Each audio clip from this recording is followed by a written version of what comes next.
if you could just kind of walk us through sort of like what the program is, and then I'd just love to hear about sort of how you got there and stuff. Yeah, But sure, like, yeah, just absolutely. tell. So Positive Change is a comprehensive inmate canine training program that we developed to help give hope and opportunity to incarcerated people and pets. I founded Marley's Mutts 14 years ago. We started Positive Change almost 8 years ago. Okay.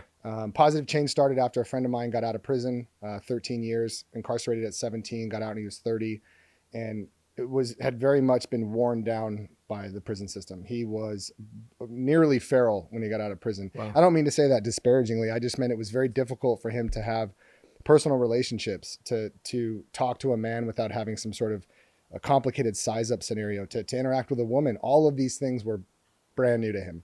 And he, wrestled with drugs in prison. And I gave him a dog when he got out, a dog that I was fostering, Shadow. She'd been shot in the chest. We had to remove 2 lobes of her lungs. She's just a beautiful pit bull. And that dog changed everything about his life. Wow. Changed every aspect of, well, first it gave him the ability to love himself. And it gave him the ability, just like it did when I was getting sober, to take one step at a time with your dog with you when you were too intimidated or scared to do it on your own. Can you explain that? Yeah, I mean, I think for a lot of us who are, whether it's newly sober or if you've been incarcerated, for me anyway, I was scared of people, places, and things, terrified of people, places, and things.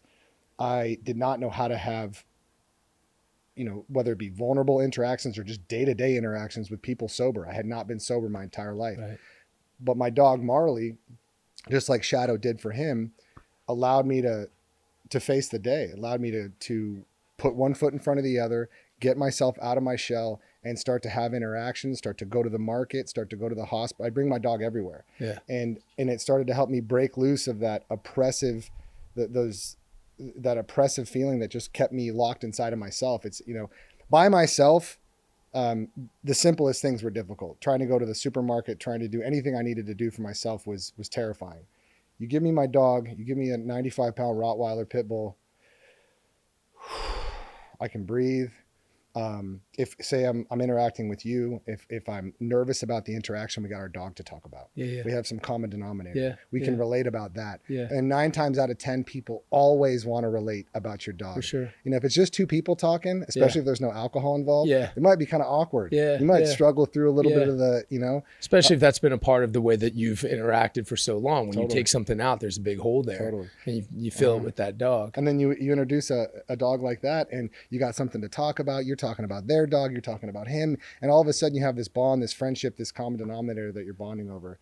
And for me, that was critically important, and for Robbie it was as well. And his life, I mean, when I met him, there was very little eye contact. I could tell this was a person that was really struggling to understand where he fit in society. And then after we gave him Shadow, he started giving his testimony with me. He started speaking about his incarceration. He started speaking about his recovery. He started talking about his experience as a gang member. He started talking about all of these things. And you just saw him grow and grow. And I think he would tell you his experience was, as well as what mine was, is that I started to be able to love myself. You can't have a dog like that, a bond with a dog like that is just feeding you undying, unconditional love, and not have some of it land, and have you start to love yourself some. Yeah. And for me, that was my lifelong struggle, is loving myself. That is my lifelong struggle. But for whatever reason, when that blinding love is communicated through a dog's eyes and through a dog's body language, it lands. And you kind of feel yourself. I don't know if you've ever done this, but man, if I've had a day, I come home and I crawl on the ground with my beta, I just feel it. And you go, oh God, all right, good. Yeah. And you root down into that love, and you root down into that vibration. Yeah. Dogs have just the best vibration, man. Yeah. Yeah. So, I mean, to make a long story short, I saw when Robbie got out of prison, he had very little hope that he was going to succeed. There was not much, out there for him. You give him that dog and he starts to build confidence. He starts to build self-esteem. He starts to build experience. He starts to face fears that he didn't think he could face. And then all of a sudden we've hired him.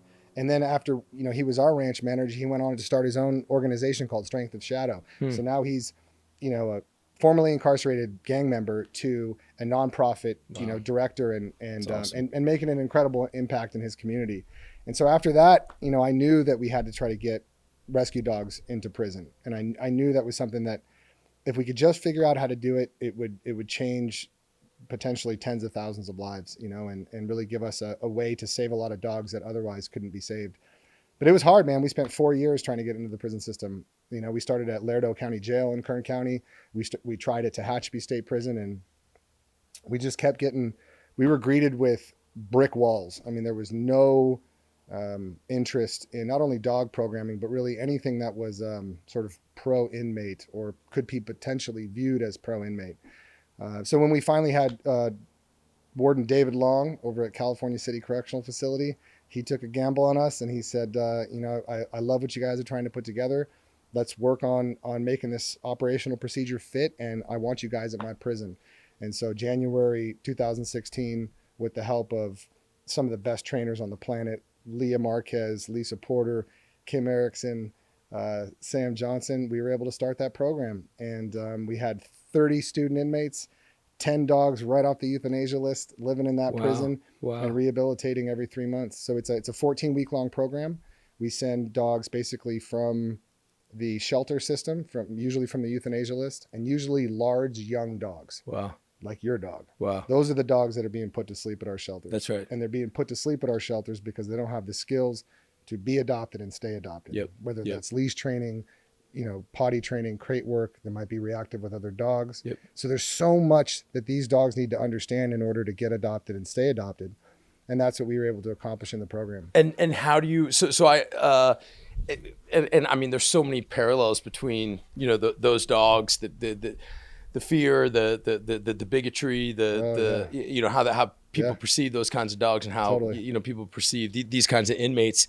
How do you, I mean, how do you choose specifically? How do you, what's the criteria in choosing the dog, and what's the criteria in choosing the inmate? Or is it just whoever signs up for it? Well, in the early days when we first started, we sent everybody into prison. So the worst of the worst dogs, because our trainers were so good that we were able to get some of our long-term incarcerated students trained up very quickly. So after our first 14-week long program, you know, we were just rapid fire. Every 14 weeks, we're graduating a class of 30 students. We're letting them re-enlist. So some of our guys are in our program for years and years and years. They went through 10, 11, 12 rounds. They've saved tons of dogs. They are professional dog trainers. So in the beginning, we sent in the worst of the worst. I mean, dogs that, quite honestly, we should not have been sending into prison.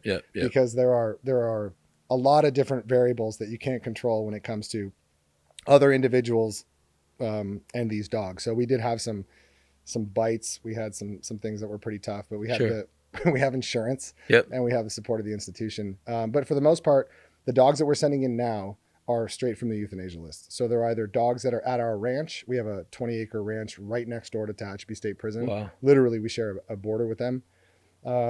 And we are sending in the neediest of the needy, because young dogs are being euthanized at a clip of about 40%. So 40% of young large dogs are being killed in our county. That's thousands and thousands and thousands a year at great cost to our county. So if we have any hope to get these dogs adopted, they have to have the skills to get adopted and stay adopted. So that's what Pawsitive Change does. It's a 14-week long program where we're adhering to the Canine Good Citizen certification. So every week we're working on a different point of the CGC test. So we're going through basic obedience. We're going through a challenging group of steps to try to get to our end goal, which is Canine Good Citizen certification and graduating the program. So there's socialization, there's mastering the walk, there's learning the 3Ds of dog training, there's learning all these different aspects of dog psychology that we're trying to convey. And the goal, obviously, is to help these dogs get adopted and stay adopted. But it's also to provide much needed, like, soft skills for our student inmates, as well as hard skills that they can take out into the world and find gainful employment right out of the gate to make sure they don't end up back in prison.